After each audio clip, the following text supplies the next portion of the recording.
My name is Julie, and I'm the admin of the Transsexual on the internet, and today I'm interviewing Erin Lindsey, who is the creator of the webcomic Venus Envy. Hello. Would you like to introduce yourself for people who may not be that familiar with your work? Sure. I'm Erin Lindsey. I created the webcomic Venus Envy. Okay, so real quick, I'd like to thank you for making that comic. I read it back when I was in high school, when I was kind of like trying to come to terms with my gender, and it actually helped me a lot, and I'm sure there's others who have been helped by it as well, so I wanted to say that first of all. Mm-hmm. So the next question that everybody wanted to ask, and I was going to ask anyway, is, are you still continuing the comic? What's going to go on with its future? That's the question everybody's got. It's basically the last 3 or 4 years, life's just gotten very busy and very difficult, and I still have time to do a lot of writing, but a comic takes anywhere from 4 to 8 hours at min to put together. So I can do a lot of writing that people pay me for, or produce one comic that I get a few donations over. I really like to do, but it's just a difficult to find the time.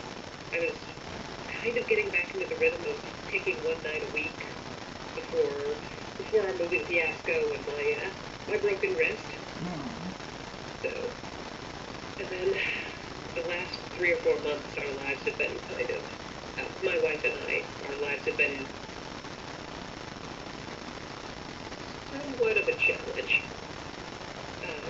We've had some housing issues and some employment issues and some health issues, and just sort of all hit in this perfect storm that tore down all the scheduling I was trying to put together.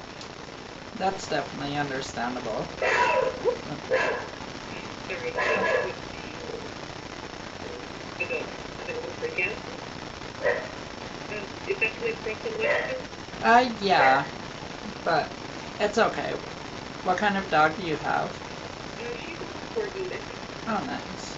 We know the corgi. I think the rest is Australian Shepherd, but we're not sure. That's pretty cool. How long have you had her? We've had her about 2 years. Oh, okay. So with the current story arc, if you do continue it, do you know where you want to go with it? It, like I was saying before, it kind of ended on a cliffhanger where you last updated. Sorry, what? Oh, so what I wanted to continue saying is, if you continue the comic, where do you want it to go? Well, right now the story arc is almost wrapped up.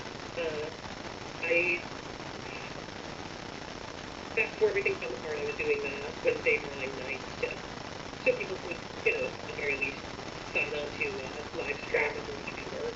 And I was putting together the next comic, which was Zoe waking up in the hospital, and there's a little preview image of that on my Facebook page, which I was hoping I'd finish a long time ago, but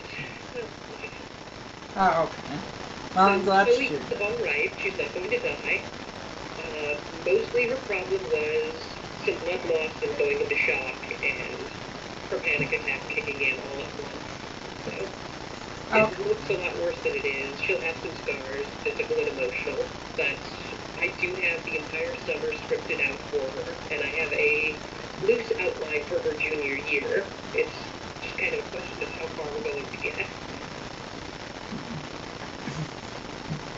Well, I'm glad to hear that, because I didn't know that you had posted like a preview of it, so I was kind of like at a loss at what was going to happen to her.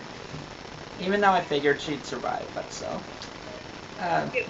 So the next question, speaking of Zoe, how did you come up with the character? Is she based off of you at all, or a completely unique character, or some sort of combination?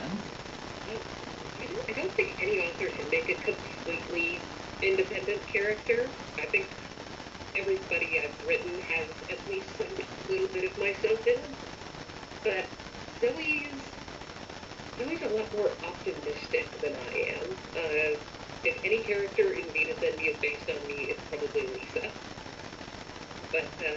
Zoe's got a little bit of my manic side, and a lot of the strange things she's experienced I've drawn from some of my own life. Her whole first experience with a support group is pretty much scripted right from my first experience with a support group. I remember that arc. So, Yeah. also when you're working with the comic, about how far do you plan ahead? Like, did you have a story from the beginning that you wanted to do, or do you do it arc by arc, or some combination? Well, the comic sort of started accidentally. It began just doing a few one-off gags. There's an artist named Matt Nishi who did a bunch of little one-off gags about the funnier side of being trans, and most of his revolved around being F to M because he was F to M. And so I took some inspiration from that and drew a few from the opposite perspective and posted them to there was a mailing list I was on at the time that's still out there if anybody's listening and interested. It's called the Anti-Gen List, and it's just a mailing list of other younger trans people. Not that I qualify as a young trans person anymore, but people like them, and I ended up posting them online, and the characters just sort of started evolving out of there. And once that got going, I started to put a script together for it, and I knew vaguely where it was going from, I guess, about 3 or 4 months in. I guess I could definitely see that, because especially the first few strips were kind of more gag strips. Mm-hmm. So yeah, if I could go back and restart the comic with what I know about writing and scripting now, I think it would be a much better story, especially in this first. Have you ever considered maybe in the future doing some kind of reboot of it? Oh, yeah, I think about that a lot, actually. And then I look at the many, many years of storyline that we have to go back over, and Yeah. I thought about just writing a new first chapter, but it's mostly just an issue of finding the time. I've got this, I've had a full-time job for the last 3 years, which was eating up a lot of my time, and it was kind of a stressful job with a stressful manager, so I'd come home completely exhausted and worn out and just wouldn't have anything left in me to draw. And that ended a few months ago. I had to find new employment, and I found a new job with a much better manager, but now I'm working much longer hours. Are you, so you said earlier that you're doing things for, like, other art and writing for others. Is there anything, projects that you're allowed to talk about at all that you'd like to share? Mostly I do writing in the game industry these days, but not really anything I can jump out and crow about and claim credit for. Mostly just trying to get some more queer representation and stronger female representation in games. That's exciting, though. I actually saw a panel about women in gaming when I went to Comic-Con this year. Talked some about that. I thought it was pretty interesting. Let's see. Next question. So, and that kind of brings me to the next question as well, actually, is with the portrayal of trans people in particular in the media, in all forms, TV, comics. I haven't really seen them too much in video games, almost at all. But in general, what do you think we need to do to get it more out there? Do you think we even need to get it more out there? And I guess your opinion on that in general. As in, do we need more trans representation in video games In or the media. in general? In the media in general. Well, it's kind of a catch-22. I'd love to see more trans characters in media. I think it's a wonderful experience. Well, wonderful may not be the exact right word. It's an extraordinary experience that I'm happy to have survived, and I think it gives me a great insight. And I think trans characters in fiction or in movies, comics, can bring something to the table that is unique and interesting. But at the same time, I constantly worry that I worry about our subculture being watered down by becoming some sort of new fad. Basically, I'd love to see more trans representation, but I don't want to see a will and grace with trans characters.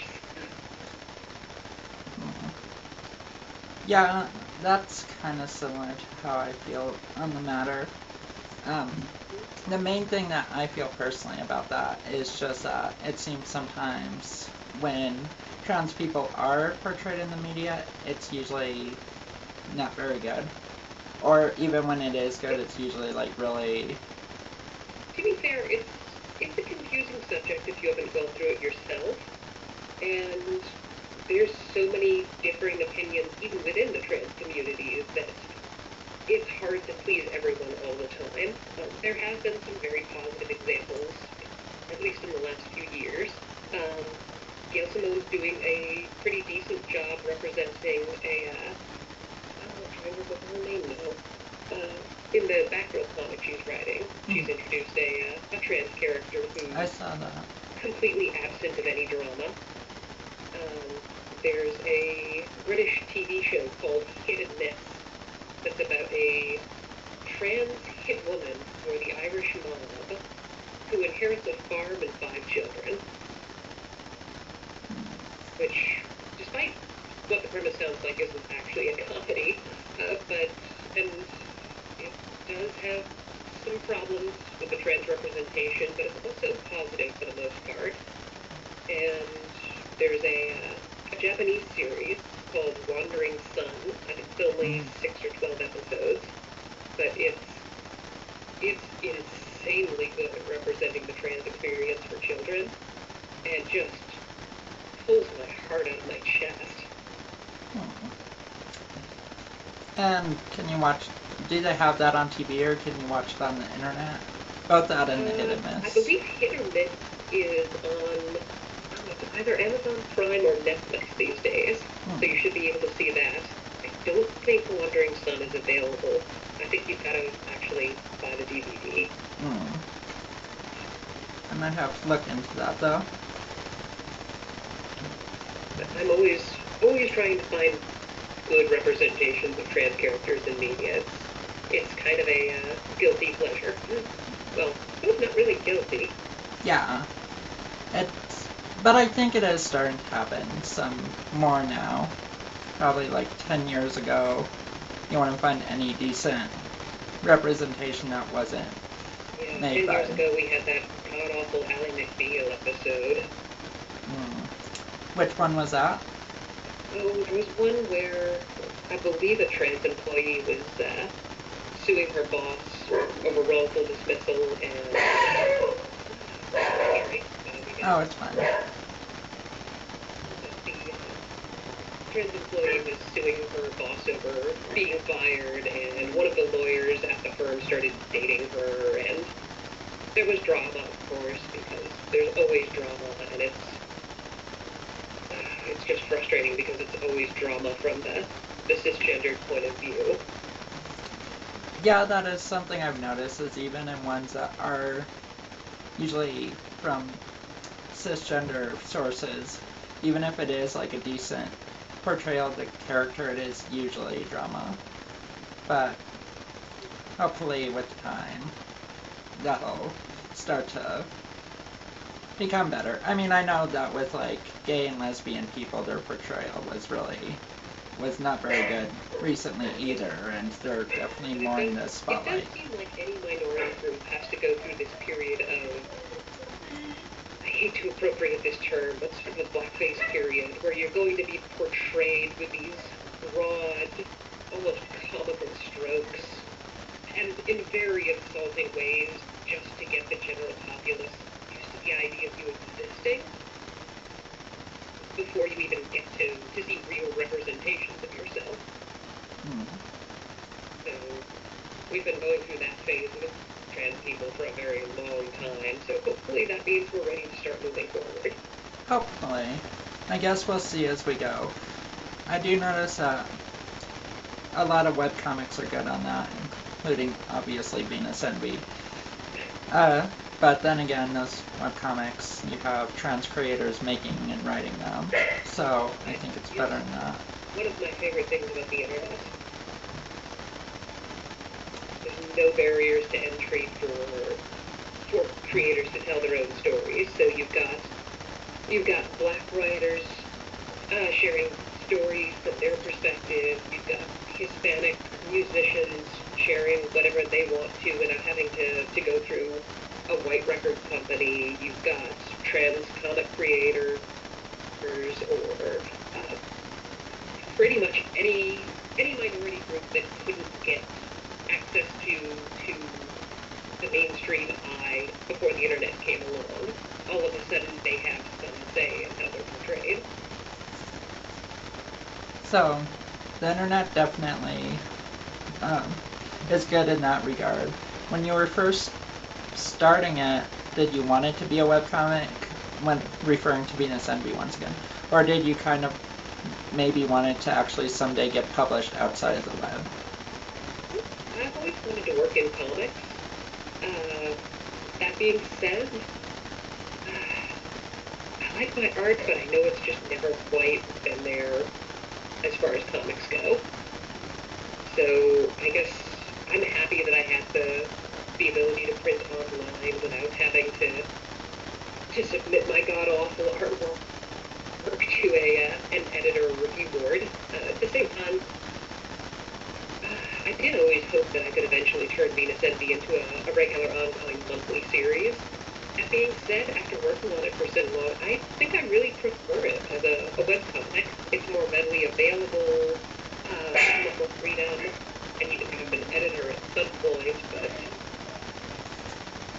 Well, I think also, and I don't know because I haven't really worked at all with webcomics, but it might be kind of useful because you can change the format for each page, I guess, if you want to.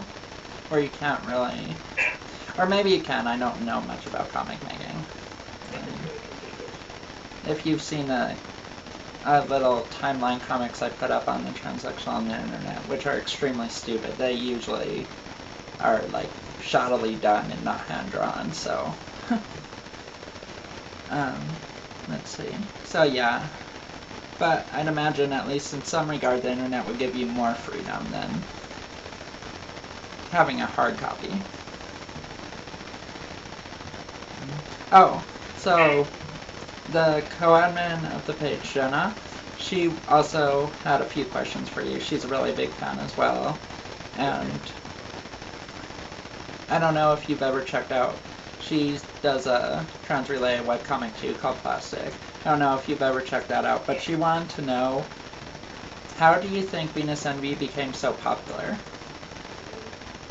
I think it's mostly just because there weren't a lot of options when I first started doing Venus Envy.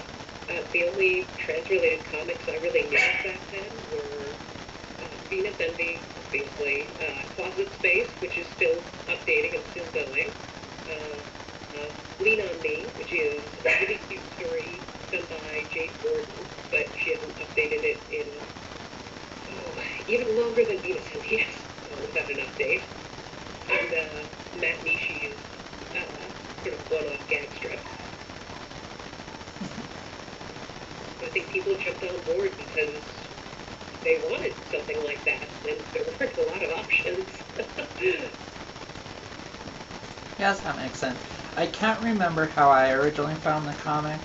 but I was looking up something trans-related in Google, and I kind of jumped onto there. Let's see. So that about actually runs out of the questions I had for you, but I still have a few questions that some people want to know. Once again, when I put it out for people to post questions, and I would choose 5 of them, like more than half of the questions asked were about the continuation, and we already got to that. But I need to learn how to ditch this control freak streak in my brain and just find a writer. Because I can write, just find myself an artist, because I can write a comic, in a half hour, probably less these days, and just doing the art, which I really love to do, but it just eats up so much time. And I do like your style, and that was actually one of the questions there was, is how did you come up with the style for the comic? The style is really just my art style. It's how I learned to draw. It's a sort of a combination of Looney Tunes and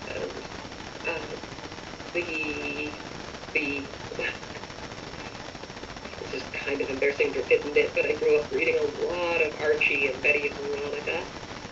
So there's a lot of that in Venus Envy too. Bits of superhero comics, bits of manga. Most of my art skills were self-taught up until I went to art school 5 years ago.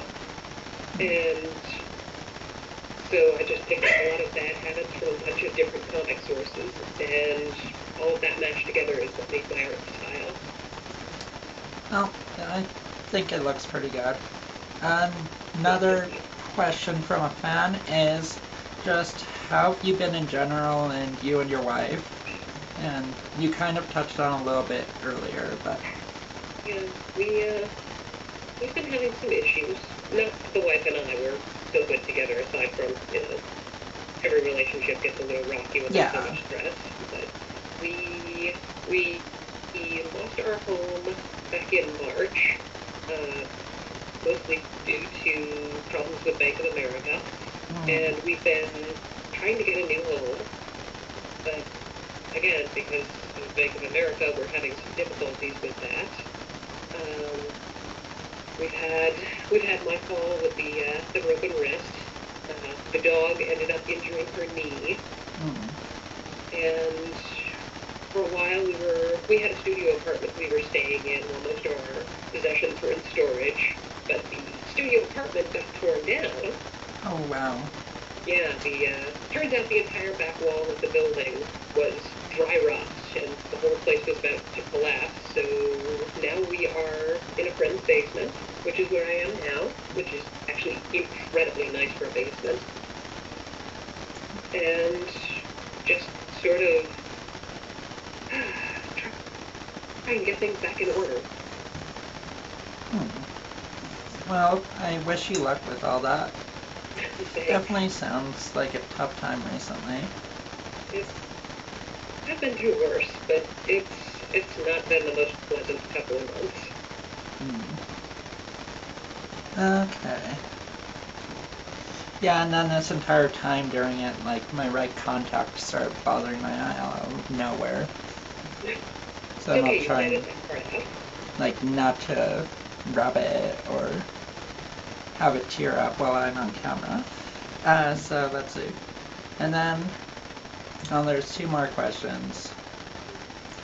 But one of them was kind of already answered earlier. So the last question actually comes from my girlfriend, and she actually couldn't think of anything to ask you, so she wanted to ask you something that she wants to know about everyone, and that is, what is your opinion of ketchup on hot dogs? I don't have any strong feelings one way or the other about ketchup on hot dogs. Hot dogs are kind of a blank palette, so I kind of feel like you should do whatever you like to them. So that's a good question. So, or a good answer, sorry. She hates ketchup on hot dogs, that's why She always asks. She's from New York, isn't she? No, actually, LA, so kind of like the opposite, but... So, that's all the questions I have for you. Is there any other closing statements or anything you'd like to make? Oh, I'd known I was going to be tested, but what's prepared for me? No, I think... Oh, God, I don't know. Just, I really miss doing the comics, but it's... there's so much going on that some of the things I've really loved have had to take a back seat. And I'm really hoping once we can get the housing situation resolved, I'll be able to... my schedule will even out a little more. I'll be able to carve off one night a week to go back to drawing, but we'll see how that goes. Well, I definitely look forward to seeing more of that, and I do thank you very much for the interview. Well, you're very welcome. Thank you. It's nice to be remembered. Oh yeah, definitely. And there's a lot of people too who I think are looking forward to this. So with that, that was Erin Lindsey, and I guess that's the end of the interview. Check out VenusEnvyComic.com.